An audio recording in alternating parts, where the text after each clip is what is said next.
ওম নমঃ ভগবতে বাসুদেবায়। মথুরার রাজা ছিলেন কংস। তিনি ছিলেন একজন অত্যাচারী ও দুষ্ট রাজা। এই কংস যখন তার বোন দেবকীকে বসুদেবের সাথে বিবাহ দেওয়ার পর রথে করে নিয়ে যাচ্ছিলেন, তখন আকাশ থেকে দৈববাণী হয়েছিল যে দেবকী এবং বসুদেবের অষ্টম পুত্র কংসকে হত্যা করবে। এই ভবিষ্যৎবাণীতে ভীত হয়ে কংস তার নববিবাহিত বোন এবং তার স্বামীকে বন্দী করে রাখেন। তাদের নবজাতক পুত্রদের একে একে হত্যা করতে শুরু করেন। অবশেষে হিন্দু পঞ্জিকা অনুসারে কৃষ্ণপক্ষের অষ্টমী তিথির মধ্যরাত্রে দেবকীর কোলে জন্ম নিল এক ফুটফুটে পুত্র সন্তান, আর সাথে সাথে দৈববাণী হল। এই ফুটফুটে শিশুটি হলেন ভগবান বিষ্ণুর অষ্টম অবতার, মতান্তরে নবম অবতার শ্রীকৃষ্ণ। সেই দৈববাণী অনুসারে সমগ্র ভুবন যখন মায়াময়, তখন বসুদেব লুকিয়ে গোকুলে নন্দের বাড়িতে গিয়ে এই শিশুটিকে নন্দের স্ত্রী যশোমতীর কাছে রেখে আসে এবং যশোমতীর সদ্যজাত কন্যাকে নিয়ে এসে দেবকীর কোলে রেখে দেয়। নমস্কার শ্রোতা বন্ধুরা, আপনারা শুনছেন অমৃতধারা মোটিভেশন চ্যানেল। আপনাদের সাথে রয়েছি আমি শ্রী মঙ্গলময় ভট্টাচার্য। অমৃতধারা মোটিভেশন চ্যানেলের পক্ষ থেকে আপনাদের সকলকে স্বাগত। আশা করি সকলে ভালো আছেন। আজকের ভিডিওতে জন্মাষ্টমী সম্বন্ধীয় সকল তথ্য জানতে পারবেন, তাই এই গুরুত্বপূর্ণ ভিডিওটি মনোযোগ সহকারে শ্রবণ করুন। ভিডিওটি ভালো লাগলে সকলের সাথে শেয়ার করবেন এবং আমাদের পাশে থাকতে চ্যানেলটি অবশ্যই সাবস্ক্রাইব করবেন। পরদিন সকালে রাজা কংস এসে দেবকীর অষ্টম গর্ভের সেই কন্যা সন্তানটিকে হত্যা করার জন্য যেমনই পাথরের ওপর আছাড় মারতে গেল, সেই মুহূর্তেই তার হাত থেকে মেয়েটি শূন্যে উঠে গিয়ে যোগমায়া মূর্তি ধারণ করে শূন্যে মিলিয়ে গেলেন। যাবার সময় তিনি কংসকে বলে গেলেন, তোমারে বধিবে যে গোকুলে বাড়ি ছেছে। এই গল্প অনেকেরই জানা। ভগবান শ্রীবিষ্ণুর অবতার শ্রীকৃষ্ণের জন্মতিথিটিই হল জন্মাষ্টমী উৎসব। পৃথিবীতে ভগবান বিষ্ণুর প্রতিটি অবতারই একটি উদ্দেশ্য এবং নির্দিষ্ট কিছু কাজ সম্পন্ন করার জন্য আসেন। ভগবান শ্রীকৃষ্ণ কংস রাজাকে বধ করতে এবং ব্রজবাসীদের তার অত্যাচার থেকে মুক্তি দিতে পৃথিবীতে এসেছিলেন। শৈশবে ভগবান কৃষ্ণ বিভিন্ন ধরনের দুষ্ট ও মায়াময় রাক্ষসদের বধ করেছিলেন এবং বিভিন্ন কর্মের মাধ্যমে ব্রজবাসীদের আনন্দিত করেছিলেন। এই জন্মাষ্টমী বা কৃষ্ণ জন্মাষ্টমী সনাতন হিন্দু ধর্মের একটি অত্যন্ত পবিত্র এবং বিশেষ মাহাত্ম্যপূর্ণ ধর্মীয় উৎসব। হিন্দু ধর্মগ্রন্থে বর্ণিত 4টি চক্রাকার যুগের মধ্যে দাপর যুগে ভাদ্র মাসের কৃষ্ণপক্ষের অষ্টমী তিথিতে জন্মগ্রহণ করেছিলেন শ্রীকৃষ্ণ। প্রথমেই জানব যে এই বছর জন্মাষ্টমী কবে পড়েছে। স্মার্ত এবং গোস্বামী উভয় মতে এই বছর অর্থাৎ ইংরাজির 2025 এবং বাংলার 1432 সালে জন্মাষ্টমী পালিত হবে আগামী 16ই আগস্ট বাংলার 30শে শ্রাবণ শনিবার। অষ্টমী তিথি পড়বে আগের দিন অর্থাৎ শুক্রবার 15ই আগস্ট বাংলার 29শে শ্রাবণ রাত্রি 1:17 এবং তা স্থায়ী হবে 16ই আগস্ট বাংলার 30শে শ্রাবণ রাত্রি 10:49 পর্যন্ত। জন্মাষ্টমীর পুজো সাধারণত মধ্যরাতে করা হয়, অর্থাৎ এই বছর 16ই আগস্ট শনিবার মধ্যরাত্রে জন্মাষ্টমী পুজো করতে হবে। যদিও অষ্টমী তিথি ওই দিন রাত 10:49 পর্যন্ত থাকবে, তবে সূর্যোদয় পাওয়ায় ওই দিনই অষ্টমী তিথি পালন করা হবে এবং সেই কারণে ওই দিন মধ্যরাত্রে জন্মাষ্টমীর পুজো করতে কোনো অসুবিধা নেই। যেহেতু শ্রীকৃষ্ণ ভাদ্র মাসের কৃষ্ণ অষ্টমী তিথিতে রোহিণী নক্ষত্র যোগে জন্মগ্রহণ করেছিলেন, তাই জন্মাষ্টমীর দিন রোহিণী নক্ষত্র যোগ থাকলে তা অত্যন্ত শুভ বলে গণ্য করা হয়।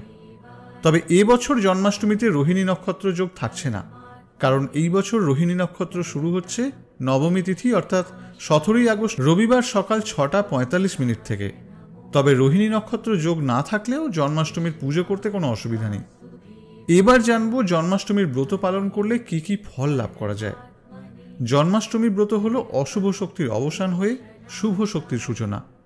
অশুভ শক্তির প্রতীক মহারাজ কংসের বিনাশের জন্য জন্মাষ্টমীর রাতে ভগবান শ্রীকৃষ্ণ এই ধরাধামে অবতীর্ণ হয়েছিলেন।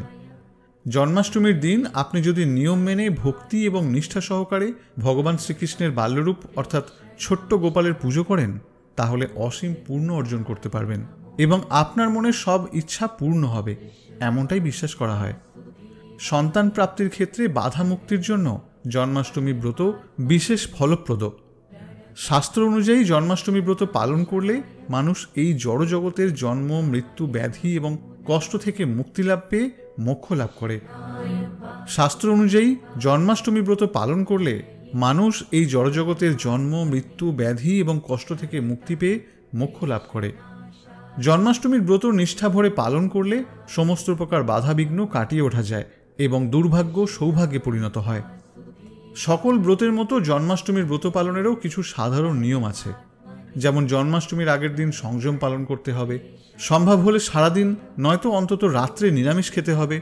জন্মাষ্টমীর দিন সারাদিন নির্জল উপবাস রেখে মধ্যরাত্রিতে শ্রীকৃষ্ণের বিশেষ অভিষেক এবং পুজো করে উপোস ভাঙতে হবে। যাদের পক্ষে নির্জল উপবাস সম্ভব নয় তারা ফল, মিষ্টি, ডাবের জল, জুস, ড্রাই ফ্রুটস, দুধ ইত্যাদি খেতে পারেন। রাতে জন্মাষ্টমীর পুজোর পরে অনুকল্প প্রসাদ খেয়ে উপবাস ভাঙতে পারেন। অনুকল্প প্রসাদ অর্থাৎ একাদশী ব্রত পালনের সময় যে খাবারগুলি খাওয়া হয় সেগুলি। একাদশী পালনের ক্ষেত্রে যেমন পঞ্চরবি শস্য অর্থাৎ ধান, গম, যব, ডাল এবং সর্ষে বা তিল থেকে তৈরি তেল ইত্যাদি খাওয়া নিষেধ।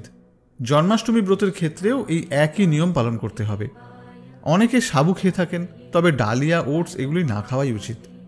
জন্মাষ্টমী পুজোতে শ্রীকৃষ্ণকে আমরা অন্নভোগ, পরমান্নভোগ, পিঠে, তালের বড়া এইগুলি নিবেদন করি, কিন্তু জন্মাষ্টমী পুজোর পর সেগুলি আমরা প্রসাদ রূপে গ্রহণ করতে পারবো না। পরের দিন এগুলো গ্রহণ করে পারণ সম্পন্ন করতে হবে। জন্মাষ্টমীর দিন নারকেল খাওয়া নিষেধ, তবে নারকেলের তৈরি বিভিন্ন পদ যেমন নারকেলের নাড়ু, নারকেলের তক্তি, পিঠে এগুলি শ্রীকৃষ্ণকে ভোগ রূপে নিবেদন করে জন্মাষ্টমীর পরের দিন আমরা সেগুলিকে প্রসাদ রূপে গ্রহণ করতে পারি। এবার চলে আসি জন্মাষ্টমী ব্রতের পারণ প্রসঙ্গে।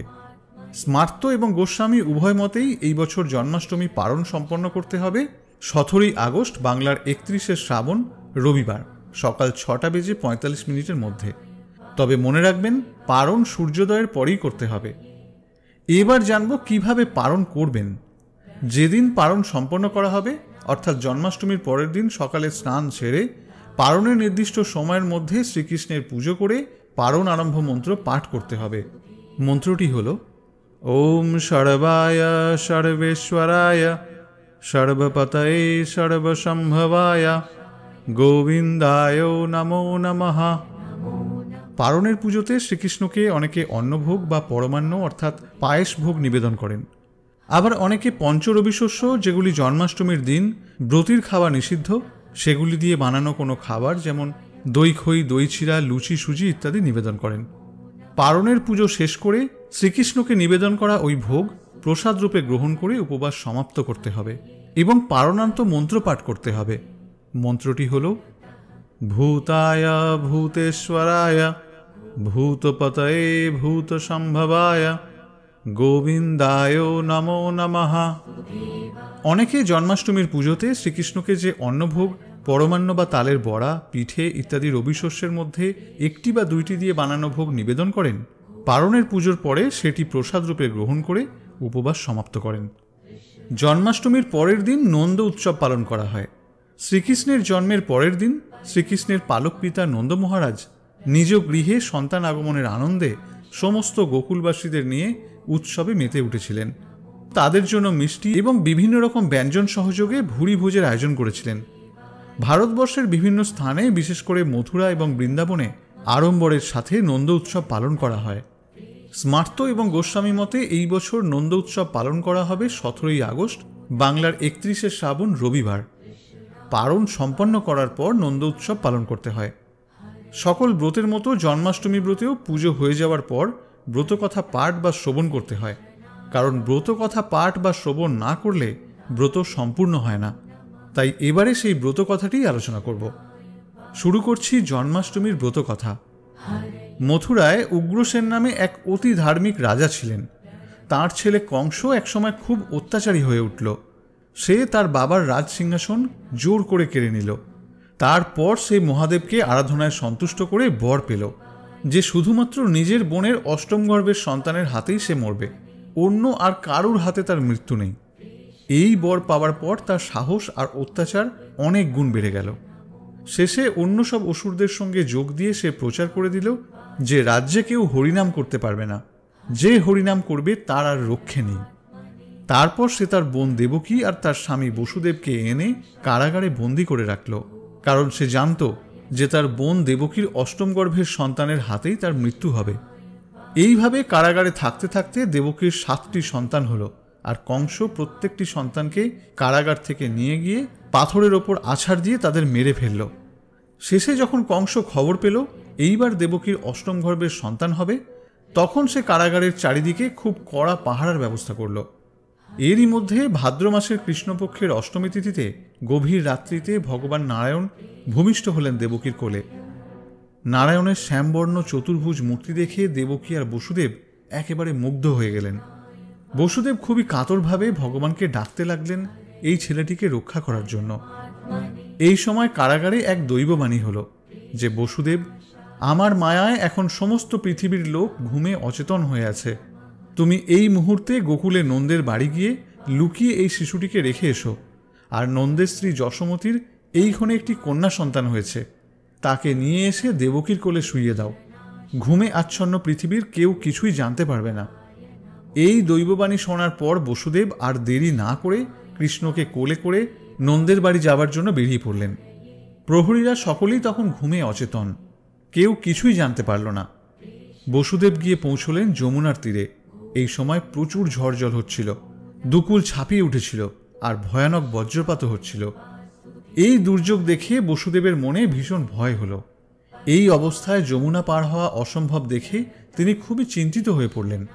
কিন্তু ভগবান নারায়ণ তার মায়া ছড়িয়ে দিয়েছিলেন চারিদিকে। এই সময় বসুদেবের চোখে পড়ল যে যমুনার জল হঠাৎ কমে গিয়ে হাঁটু সমান হয়ে গেছে, আর একটা শিয়াল অনায়াসে যমুনা পার হয়ে যাচ্ছে। বসুদেবও তখন চললেন শিয়ালটার পিছনে পিছনে। বসুদেব ও তার সন্তানকে ভীষণ বৃষ্টি থেকে বাঁচবার জন্য নাগরাজ তার বিশাল ফণা বিস্তার করে ধরলেন তাদের মাথার উপরে। এইভাবে অল্প সময়ের মধ্যেই বসুদেব কৃষ্ণকে যশোমতীর কোলে রেখে মেয়েটিকে নিয়ে আবার কারাগারে ফিরে এলেন এবং মেয়েটিকে অর্থাৎ দেবী যোগমায়াকে দেবকীর কোলে রেখে দিলেন।